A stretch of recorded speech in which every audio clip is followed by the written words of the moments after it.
that sometimes, but not often.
Right. Don Allen. Don Allen. He's 9. He's 9.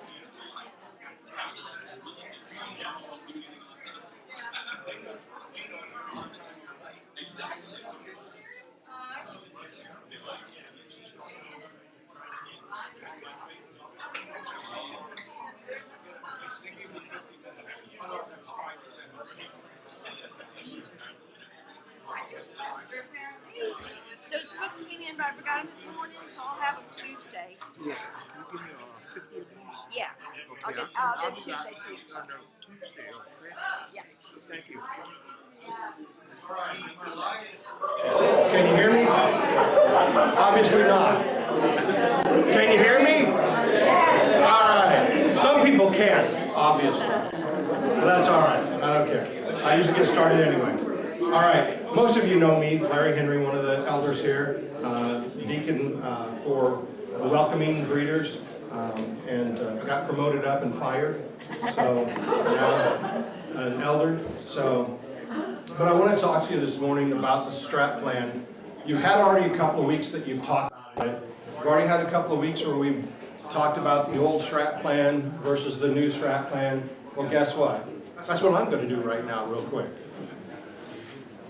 The last couple of weeks, we talked about the old strat plan and the fact that it was set up for our motto on the wall, right? If those are just words to you, they're just a motto. If you're really committed to God's calling of Christ and Christ calling to us,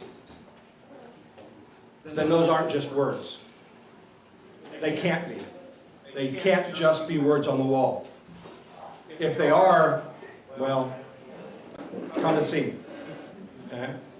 Because when you think about those words as far as the strat plan, now first, I'll admit, the first strat plan I was like, We got some really, really great results out of the strat plan. When they announced the new one and said neighbor, I was excited. Because for me, I have the difficulty getting to know my neighbor.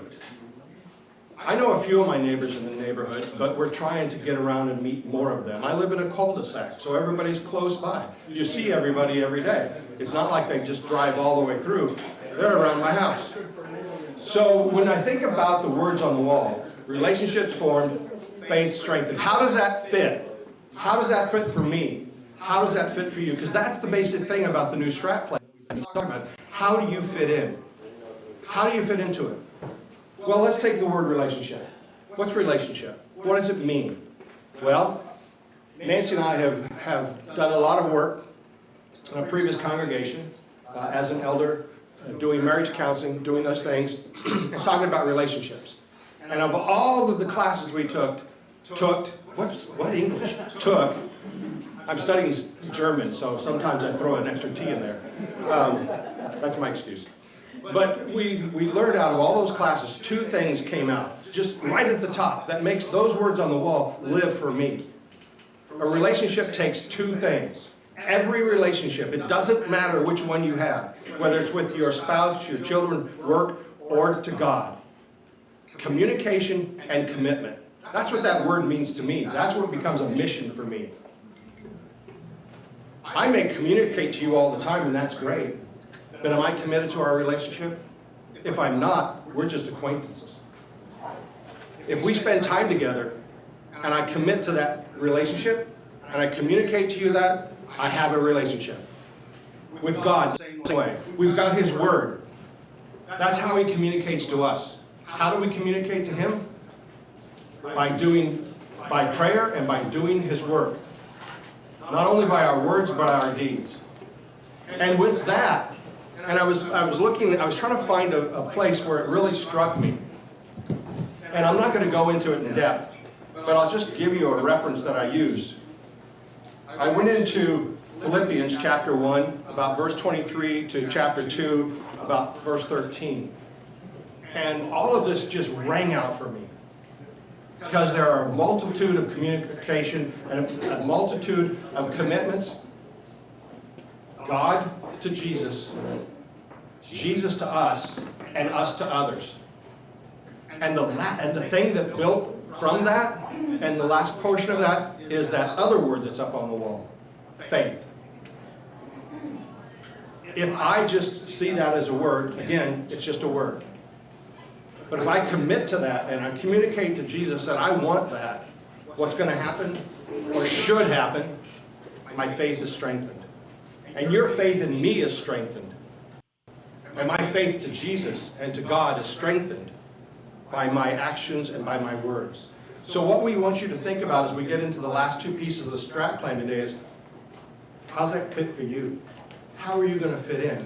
But most of all, think about that relationship. Are you committed to that relationship? Are you going to communicate not only to us, but to God, your commitment to that relationship? If you do, I guarantee you your faith will be strengthened. If not, again, come and see me. Thank you. They told me 50 minutes, but it actually was 5 to 10, so. Thank you.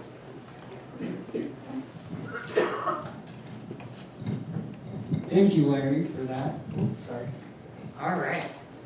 Before I get into this, is there any questions anybody has for us from previous class or just anything about the strat plan? Okay, wow, we're doing great. I know. Yeah, that's awesome. Well, we've been talking about the priority areas. Last week we talked about equipping the flock and community impact. And this week we're going to be talking about men's ministry and facility refurbishment. So I'm going to start us off with men's ministry. And you'll see this little blurb about the men's ministry on page 10. I'm not going to read that, but you'll find on page 12 you'll find the priority area for men's ministry. This is something that we've already been working on. I've already assembled a group of men to be a core group in the men's ministry to help come up with ideas and figure out ways that we can have a sustainable men's ministry. Right? We want to grow closer to Christ. We want to lead in our homes, workplaces, and church. So, when you think, well, why is a men's ministry important? I think of Hebrews chapter 10, verses 24 through 25. And let us consider how we may spur one another on towards love and good deeds, not giving up meeting together, as some are in the habit of doing, but encouraging one another, and all the more as you see the day approaching. So Hebrews reminds us, let us consider how we may spur one another on, encouraging one another. Right? So that word spur carries the idea of of urging someone forward, not passively, but actively urging them forward. So why does the men's ministry exist? To build deeper connections among men. Right? Men often struggle with surface level relationships and friendships. This ministry provides a space for authentic brotherhood where we can pray, share, and walk through life together. Okay? And to do that, we want to create a flourishing, self-sustaining ministry. You know, this is something I've been told by other men that Somerville hasn't had a great men's ministry. Something that is sustainable, something that has lasted a long time. And that's what we're wanting to do with this. We're wanting to make this a self-sustaining ministry, not dependent on one leader or event. The goal is to build a culture where men lead each other, mentor each other, and pass the torch. This is something, like I said, that we have been lacking.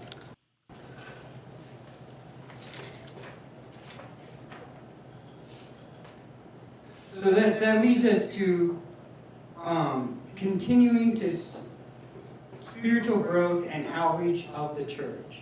As men grow stronger in Christ, their families, workplace, and communities feel the impact.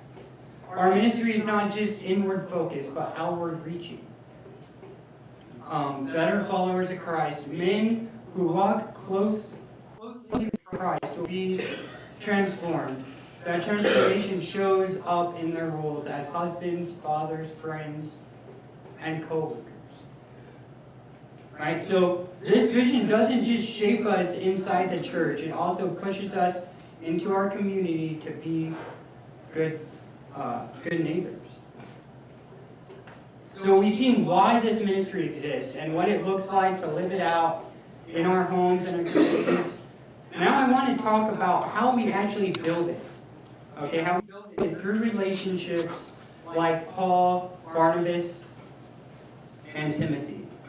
So this is something at the beginning of the year we had David Skidmore come and present at a men's day for us, and he brought up this idea of being a Paul, being a Barnabas, and being a Timothy. And it was so encouraging after that men's day to see how encouraged the men were, and they were talking about these three core types of relationships. So I got together with, I assembled some men, and I got together and I said, okay, look, we all said, hey, this is what we keep hearing, and this is a good concept to bring into a men's ministry. So that first relationship I want to talk about is a spiritual mentor, like Paul, who leads, teaches, and challenges. So Paul, an apostle, a missionary, a church planter, a spiritual father to many. He was a bold teacher and example of faith under persecution. Okay, Paul in your life pushes you out of your comfort zone. He teaches, corrects, challenges you to grow deeper in Christ and step up as a leader. Every man needs a Paul pouring into him, and eventually every man should become a Paul to someone else.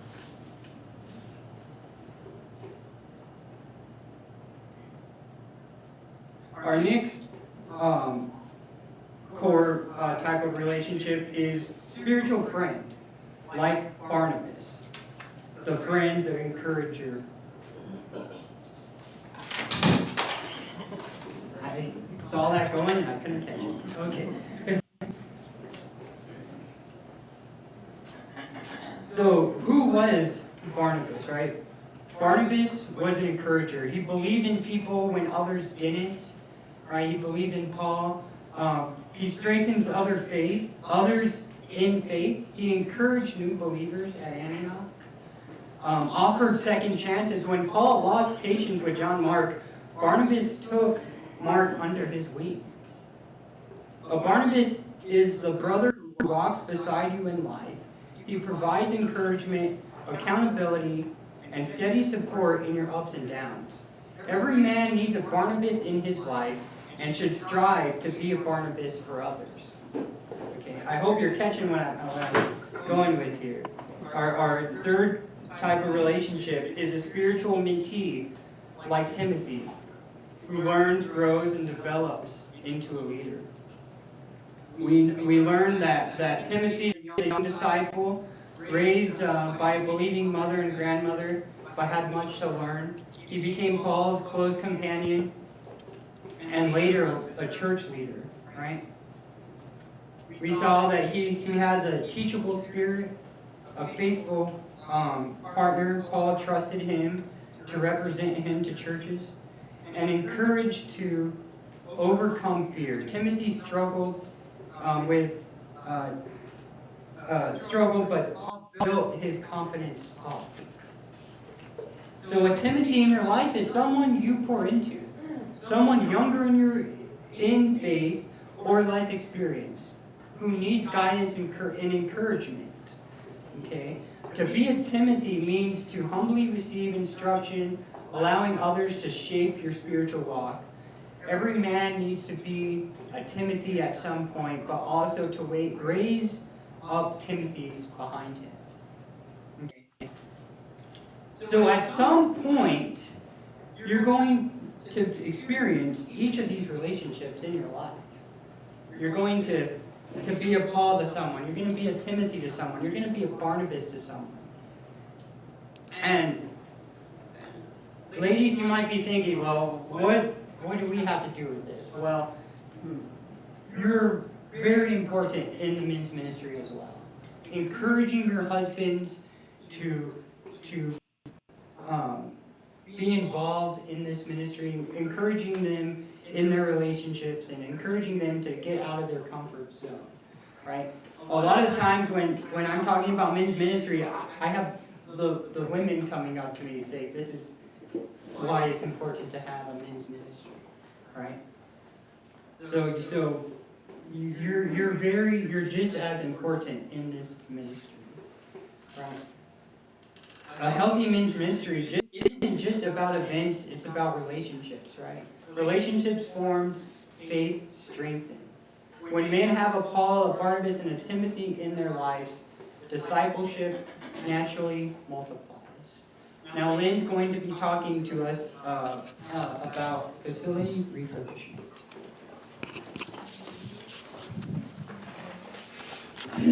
When we had our leadership team meeting earlier this year in February, and we started talking about men's ministry, it was the women there who were the most excited about it, which kind of surprised me. But they said, well, hey, we've been wanting this for our husbands, sons, brothers. We've been wanting this for a while, and we know the impact that it can have if we do this well. So that's really important to us. And again, those relationships, we want a ministry that meets men's needs first, because if our needs can be met, right, as men, and we have formed relationships, then we'll be better suited to meet the needs of those who are depending on us, around us, right? So that's a really key point that I wanted to make as we move forward. All right, facility refurbishment. This is the one that may seem the least spiritual of all of our priority areas. It's going to be obviously very specific, and it's the one I'm a little nervous about. So, because I know this is one of those things where everyone is going to have an opinion, and everyone's going to have a desire and an idea of how this should look and what should happen here. And so, because of that, we can't do what everyone wants, right? We can't make all those dreams come true. We're gonna have to pick and choose certain things along the way. So this is one of those where we wanna do this well. And so as I go through this, you're gonna see we don't have a lot of details yet because those details need to be worked out and you need to be a part of them. Don Allen and I could sit and say, here's all the things we wanna do, right? We can come up with that plan, but that's not fair because you are gonna use these spaces. You're gonna be a part of this. And so you need to have a say as much as anything. So what I'm going to talk about this morning real quick, as we work through this, is really the principles behind this and why we want to do this and what's going to keep us doing this right, okay? Not whether or not you like the color of the carpet, but are we doing it for the right reasons and the right purposes? And I looked at Haggai chapter 1 here. This prophecy comes in a really specific time in Israel's history where they have come back from captivity. The remnant is back, but they haven't rebuilt the temple of God yet. They started to, and then they got discouraged, and there was some opposition, and then there's this attitude right before these verses. There's this attitude that some people have, like it's just not time. Like, let's put it off. Let's wait. All right, we'll do it later. Okay, and so Haggai comes with this prophecy to them. It says, the word of the Lord came through the prophet Haggai. Is it a time? Remember, they're saying it's not time yet. So he says, is it a time for you yourselves to be living in your paneled houses while this house remains a ruin? Now, I want to be very cautious here because I'm not trying to say that our building is like the temple, okay? It is a very different thing. Okay? The temple was God's dwelling place among his people. And God does not dwell in this building, nor is God ever going to be contained in a building. But I think what Haggai and what God is trying to get across to the Israelites here is not so much that, hey, I need a temple, you need to build me a temple. It's, where are your priorities, people? Right? Where are your priorities? You can't come and worship me, you can't come and offer sacrifices to me. We can't have a relationship because my house is in ruins, yet your houses are beautiful. You decorated them up. What about my house? What about us? And so I think it's more about priorities. And the reality is, when people come here and see our building, they're seeing our priorities. They really are. Just the architecture of our auditorium, right? We have a baptistry way up high. Why is that? Because we believe in baptism, right? It's elevated because it's something that we believe in. Okay? We put it way up high for a reason. And you see this, the architecture of different churches says something. But not just that, how well are we maintaining and taking care of our spaces? Back at the beginning, when we started all this, when Wes Bender was here, one of the things he would say to me was, Lynn, if people come and they see that the bushes aren't tended and the grass isn't mowed and the outside looks terrible, and you can't take care of that, are people going to trust you with their children? Are they going to trust you with their families? Are they going to trust you with their spiritual life? If you can't even maintain the outside of the building, right? And that's why those things don't seem to be that important, but they are. They matter. Okay? Now, we don't want gold gilded, furnishings. That's not what we're talking about here. But just, are we maintaining and keeping our spaces well? Do they serve our purposes? Right? Are our priorities straight? The Lord Almighty says, give careful thought to your ways. Right? He's saying, hey, think about this. Make sure you're doing this the right way.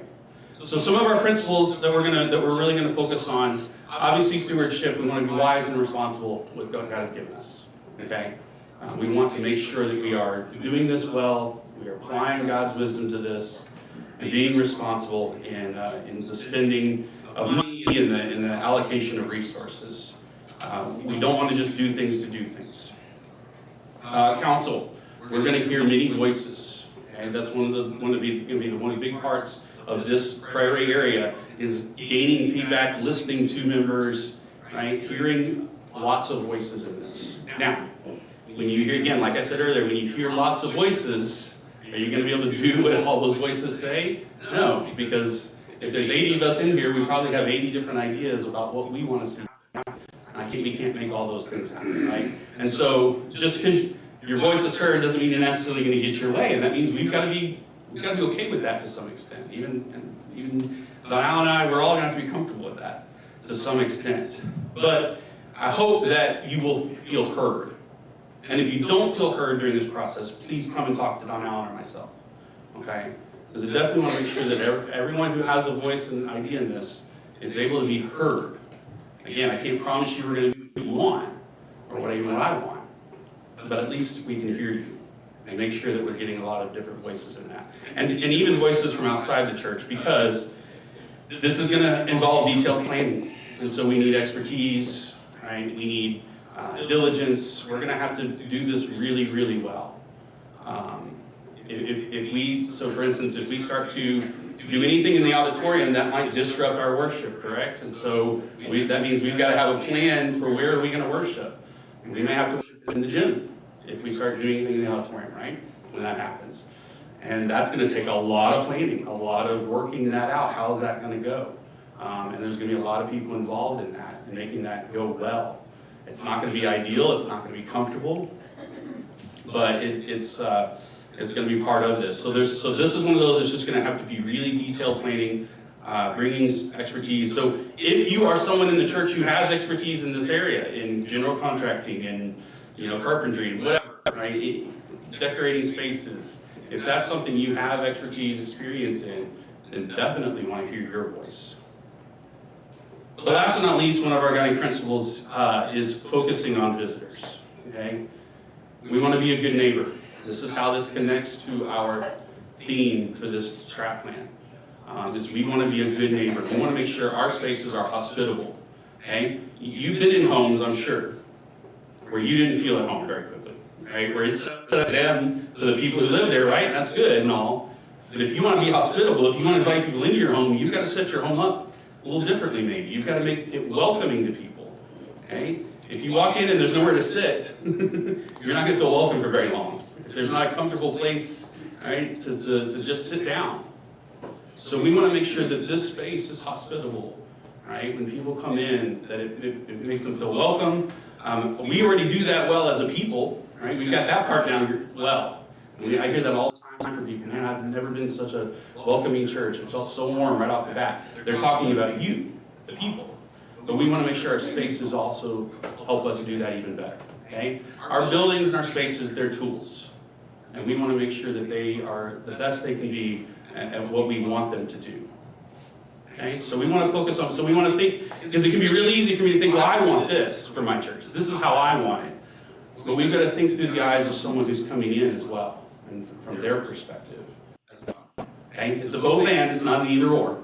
It's a both and. All right.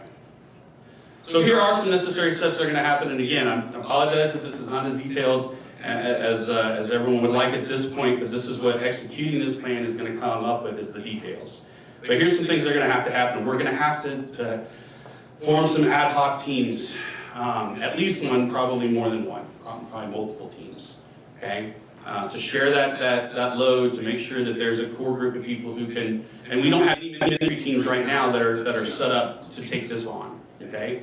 They're already doing all the other work. So this is one where we form a temporary team. Okay? I don't know if anybody, how many of y'all know this, but when we were coming out of COVID, right, we couldn't meet for a while, and then all of a sudden it was like the restrictions started to get lifted, and okay, we can meet again. And one of the things we did during that time was we formed an ad hoc team. So I brought, Dr. Hasten Ho, as a doctor in. We had a couple of nurses, we had people who helped with worship and Bible school classes, right? We brought those people together, and I don't think we ever met in person. But we met a lot over Zoom, and we shared emails, and I said, okay, here's what I'm thinking, and they all added their feedback to that plan, so that when as we started to come back, we did it well. Okay? Yes, Gene? Ad hoc, what is that? It's like temporary. I mean, what does the full words, what is this? Advisory something? Oh, I don't know, I think it's Latin. So, basically it's like, we have a need, let's form a team, and then once that need stops, then the team also disappears, right? The team goes away. So that's what ad hoc means in my, yes? I want to thank her for asking what I did. I apologize, I should have explained my words. Yeah. In English, describe something created or done for specific immediate purpose. There you go, specific immediate purposes. Yeah, so these are teams that will form, do their job, and then cease to exist. Good thing we could work there. All right, again, solicitation of ideas. One of the first things that a team's gonna have to do is learn how to get feedback. So there probably will be surveys that go out, there probably will be times when we, ask you your opinions on things, here's what we're thinking. There may be choices, we may say, hey, we can go a couple of different directions here and kind of get the feel for the church, what you guys want moving forward. So those are gonna kind of be, so pay attention to that. If you're not on the team or one of the teams, but you still have ideas, and what we will do is when those teams are formed, we will make sure everyone knows who's on those teams. So that if you have an idea, or you have something you want to say, or you have a question, you know who to go to ask those questions. Now, Don Allen is the hub for executing our strategic plan. Okay, he's in the seat, right, at the center of executing this plan. So if at any time you're frustrated, upset, have questions, well, if you have complaints, come to me. Everything else goes to Don Allen, okay? Don't complain yet. Complain to me. I'll handle that. But if you have questions, comments, whatever, Don Allen is the person that you want to go to. He's probably best suited to either give you an answer or point you to the person who will. Ongoing communication and transparency. I want you to know that we are committed to that, okay? We need to be transparent about the plans that we're putting together. I don't want to surprise anybody with something and go, wait, that's what we're doing? Okay? So we want to be as transparent as possible, communicate along the way. Obviously, we'll need to prepare. I don't want everybody to walk in one day and go, oh, we're worshiping in the gym all of a sudden? Like, no, we should have told you that, obviously, many weeks before that actually happens, right? We want to prepare you for things, let you know how things are going. That way we can, hopefully, because change, even good change, right? Even positive change creates anxiety, creates, tension. And so, even though you may be excited about what's happening, the fact that things are changing can be difficult. So that's where communication, transparency come into play. And we're going to have to obviously develop a sequence of events. Okay, this is not necessarily a timeline, like this has to happen at this specific time. It's more these things have to happen before these things happen, before these things happen, right? And so if along the way, and the reason I bring this up is if along the way you're saying, well, why haven't we gotten to this yet? Well, it may be that we have to go through some steps to get to that point. And that's what we learned during our first strat plan. We already knew it, we kind of learned it as we went along. Sometimes you got to hit certain milestones before you can move on to other ones. So we will try to make that clear again, what that sequence of it is. Okay, we're working on this right now, next is this as we move along. But we may not be able to have specific timelines of, hey, this is exactly when this is happening, or this is exactly, if you've ever done any kind of reconstruction or work on your house, right, especially when you start bringing people in, does it ever go on time or under budget? No. So, all right, every once in a while, maybe. Do you have a question? I do. Okay. You mentioned budget and on time and all of those things. Yep. So where do you see, or how soon do you see the budget conversation? Because this is probably Yes. a pretty expensive nugget. Yeah. So that was the last piece was sacrifice. This is going to take sacrifice. And how far we go with this refurbishment is going to depend on how much we can raise. Okay? We've talked about doing a capital campaign. We've had a consultant come in who's run those for churches before and helped with those. We've talked to him a little bit. We haven't committed to anything with him at all. But the Shepherds and I and Don Allen, we're all talking about this right now, and that's something that, yes, we have some money and we have a budget, but this is something that is going to be expensive, absolutely. And it will require us to most likely raise funds for it. And again, how far we're able to go with it is dependent on how much we raise. I want to tell you right now, I am super uncomfortable talking about this. I hate talking about money. I'm going to preach about giving this morning. I hate it. I not hate giving. What I don't want is to feel like I'm asking, I want to be a burden to any of you. And I think that's why I dislike talking about money. I've always been uncomfortable. About it. I'm glad to talk about it today. But yeah, it is necessary. It's going to have to happen. We can't do this without raising funds. And again, how far we go with it depends on that. So as we're making these plans, and again, we need to make a decision very soon. That's going to be the first things that Don Allen and the Shepherds and I, consider is how quickly do we move on that. So thank you for bringing that up. But it's not just money. It's not just money though, right? it's gonna be sacrifice of time, effort, like we're gonna ask you to maybe take on, some tasks, be on a team, right? It takes that, but also, like I mentioned earlier, some discomfort, right? We're gonna ask you to be a little uncomfortable at times. Maybe worshiping in the gym for, a few weeks, who knows?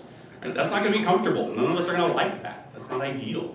But those are the kind of things that are necessary potentially for us to do what we want to do. So now, again, I have some ideas on what I want. Don Allen has some ideas. Shepherds have some ideas. I'm sure once you start thinking about it, you're going to have some ideas if you haven't already. There's going to be so many ideas out there. I don't think we're going to have want for opinions and ideas on this.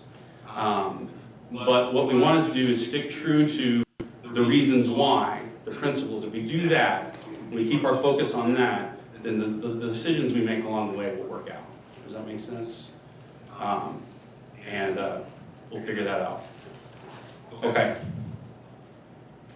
Let me just stop right there and ask if there are any questions about either the men's ministry or facility refurbishment. No, don't give me ideas yet. You have questions? Yes.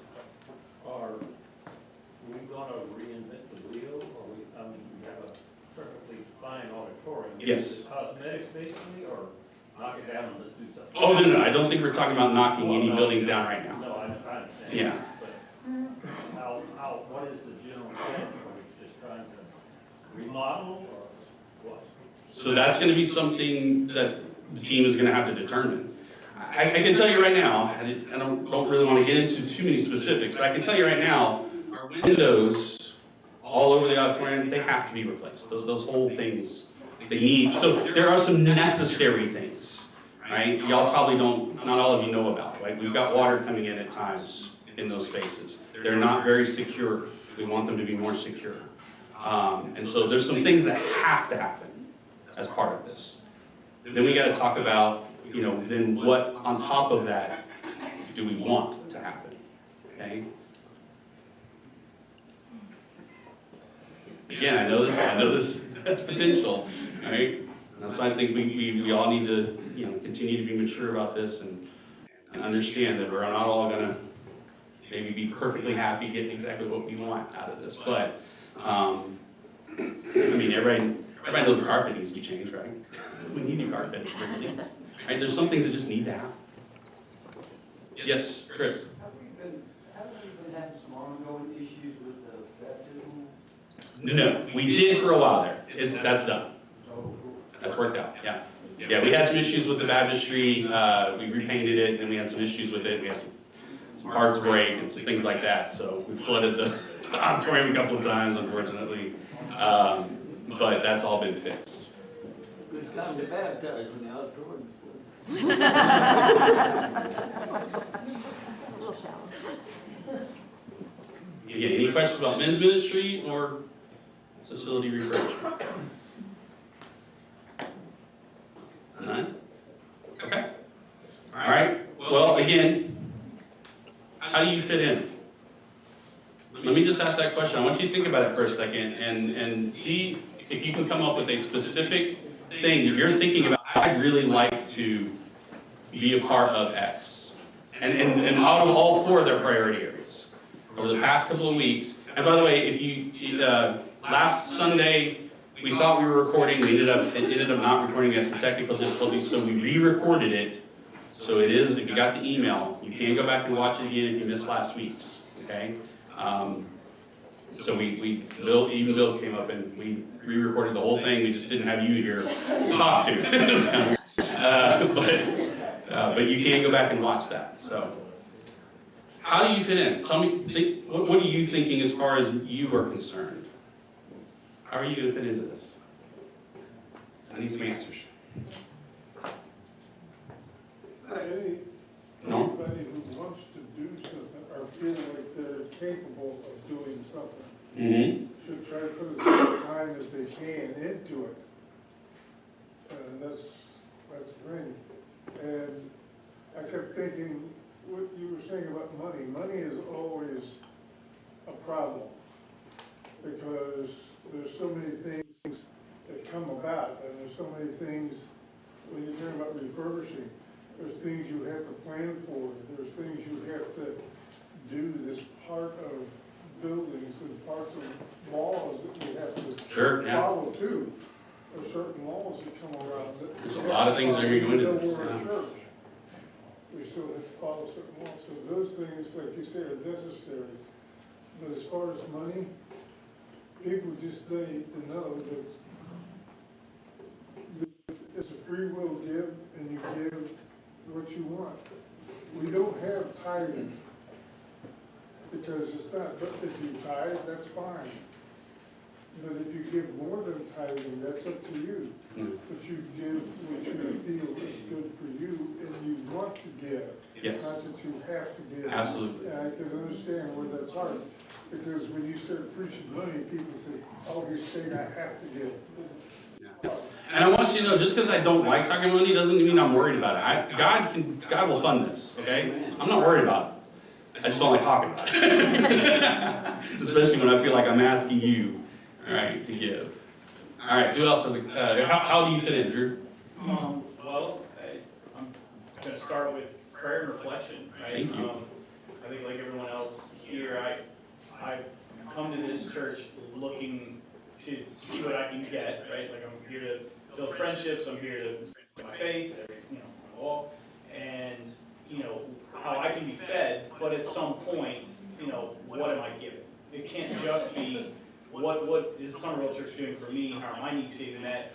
I'm part of a family, I'm part of a community. Thank you. And so I have to say, okay, well, what am I willing to give, how much, you know, and it's sort of, you know, as Jesus talks about counting the cost, right? This is a moment for each one of us to count the cost and be like, okay, I have received, whether I've been here for a day, a week, a year, I've been receiving, I've been getting fed, how am I feeding others, how am I feeding the body, what now can I give back? And you know what, looking at how that scale tips, because it should, at some point as we mature in our faith, each one of us, that we should be giving more than we're receiving, in whatever area that looks like for each one of us.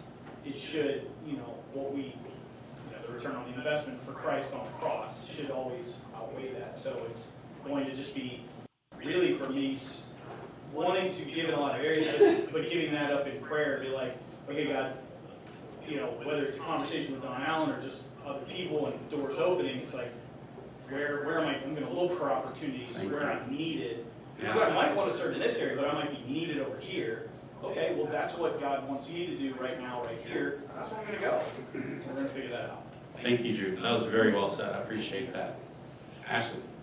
I was just thinking about what you said earlier when you were talking about men's ministry and how many women you heard that there was a need for it. And it just had me thinking about, like, God designed women with the desire to be a helpmeet, you know, and I know a lot of times we're talking about marriage, like we're created to be this helpmeet to our husbands, but I think also with men and women, like we just have that natural desire, and I think our place we can help support that men's ministry. Thank you.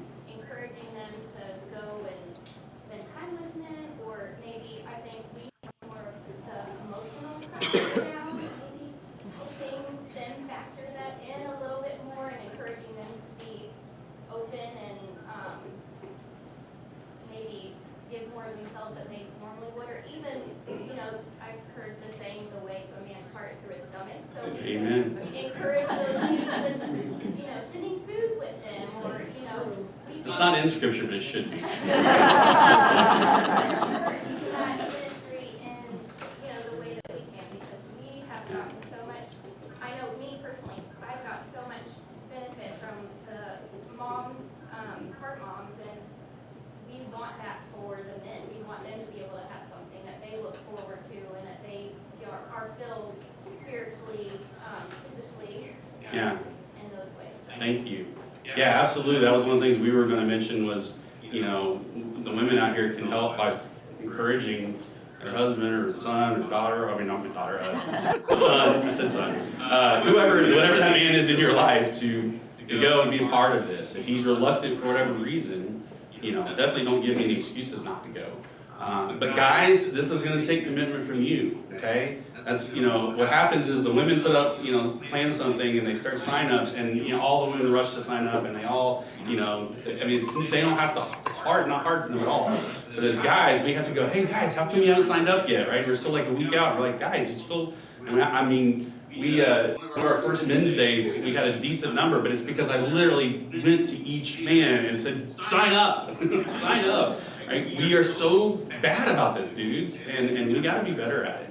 And so when an event comes up, please, think about putting that on your calendar, setting that aside and saying, I'm gonna go to that and commit to being there for that because the men around me need to be there, and I need to be there, so that we can start forming these relationships better. So, but beyond that, I love the different relationships that we talked about, the Barnabas, the Timothy, the Paul. We want to help men find those relationships. David Inman is one of my Barnabases, who encourages me, who I can encourage. He's a good friend, but we also we're at kind of similar places in life, and we work together in this ministry, and so it's been great to have him.